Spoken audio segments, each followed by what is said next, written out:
Pumalag ang presidential son na si House Senior Deputy Majority Leader at Ilocos Norte 1st District Representative Sandro Marcos sa mga naging pahayag ni Vice President Sara Duterte kamakailan laban sa kanyang ama na si Pangulong Ferdinand R. Marcos Jr. at damay din ang kanyang lolo na si dating Pangulong Ferdinand E. Marcos Sr. Sabi ng kongresista, pinilit niyang manahimik bilang respeto sa Vice Presidente.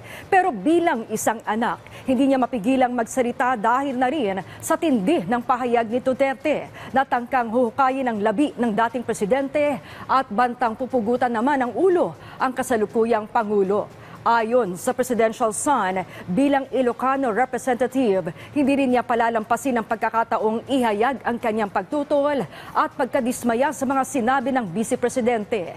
At nakatitiyak siya na ang kanyang reaksyon ay katulad din ng reaksyon ng iba pa nating kababayan. Sa panig ng Presidente, wala naman daw itong sinabing masama laban sa Vice Presidente. At sabi pa ni Sandro, pinayuhan siya ng kanyang ama na wag nang magsalita ukol sa issue, pero sa mga puntong ito, kailangan aniyang may manindigan na hinggil dito.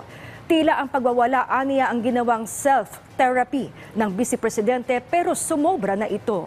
Sana raw nasa maayos na kalagayan si Duterte at isa itong paalala na huwag baliwalain ang mental health. Sa huli, sabi ng kongresista, wala siyang ibang hiling kundi ang tagumpay ng Vice Presidente at sana'y matagpuan na nito ang peace of mind at mental clarity na tila wala raw siya ngayon.